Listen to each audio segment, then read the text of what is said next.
kjo në rast parë përbën një skandal që do duhet që mazhoranca të marrë një vendim se si do të reagoj kundrejt këtij niveli dhe kësaj sjellje organizat kriminale e cilësoj SPAK-u, pra është një akuzat të rënda, po është brenda institucion. Nuk bëhet fjalë që një organizat kriminale që vepron në trafiqe, po që vepron me param publike dhe që i ka shtrirë sipas pak në tentakulat pafund.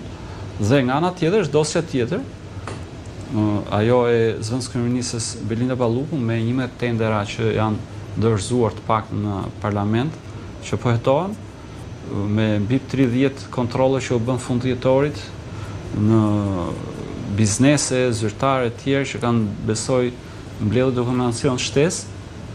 Pra, niveli më i lartë, mund të themi deri më sot i hetuar një zyrtari në detyrë, siç është zëvendëskryeministja Balluku. Dhe me të shkon 2 zëvendëskryeministat hetuar, së bashku me Arben Ahmetaj, kemi kryetarin e Bashkisë Tiranës që vazhdon po ashtu në një proces seancë paraprake gjyqësore, mos gaboj. Pra, në këtë nivele, besoj se edhe mazhoranca do të marrë vendimmarrje se si do të veprojnë tutje. Opozita vërtet kërkon një dorëheqje dhe qeveri teknike, por nuk e di sa e përgatitur është. Para se të shkojmë ke opozita, kur flisim për vendimmarrjet të mazhorancës, mendoni se mund të ketë vendimmarrje për të larguar disa persona që mund të jenë në nivel drejtues të partisë, kanë fjalë? Njerëz fort politik brenda PS-s, nëse mund të përdorim term të tillë. Pra, shiko, do ta ndajmë partinë me qeverisjen. Partia ka zyrtar funksioner që nuk kanë detyrë administrimi të pushtetit dhe të paras publike, nëse mund ta pranojmë që janë të gjithë të tillë. Por nëse ka element të tillë në partinë socialiste që kanë bashkëpunuar me zyrtarët, kjo pastaj është tjetër gjë. Mendoj se spari mazhoranca do të përgatitet se si do veprojë në parlament me zonjën Balluku, nëse do heqë imunitetin apo jo. Dhe unë gjasat janë që jo, deri tani paktën. Mendoj se është e kundërta, gjithsesi. Por në rast dytë të kthejmë tek pyetja juaj, pastaj nëse dëshirojnë të analizojnë dhe pjesën do heqë ose jo imunitetin. Patjetër.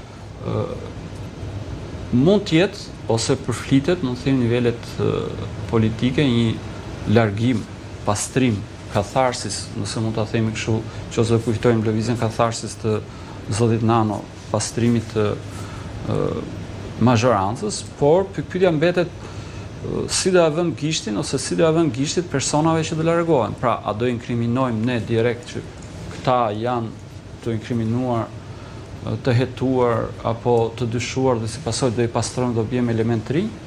Pra, kjo më dyshje është disi evazive dhe nuk e dim nëse do të korrigjoj situatën.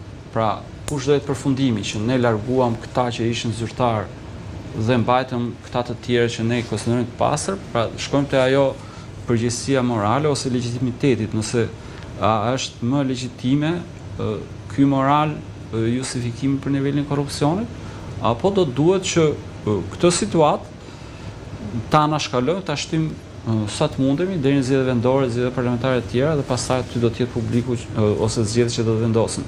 Këto janë vendime që besoj duhet merren nga mazhoranca dhe janë detyruese, mund të themi, sepse të heqësh imunitetin e zëvendëskryeministres dhe të lejoshin mas arresti qoftë ajo në shtëpi apo edhe në burg, unë jam mendimi që arresti në burg është mas ekstreme, nuk e di kush është niveli i dosjes së timore, por nëse do të shkohet deri këtu, atëherë ky përbën një skandal të madh dhe në pjesën më të madhe të vendit demokratike ka shkuar në rrëzimin ose testimin e qeverisë në vot.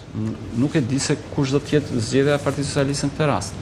Pse mendoni që mazhoranca socialiste do votojë pro heqjes së imunitetit për zonën Balluku, ndërkohë që faktet në kuvend apo veprimet e tyre thonë pse jo të kundërt duke shtyr një mbledhje që kërkohet me ngulm nga opozita?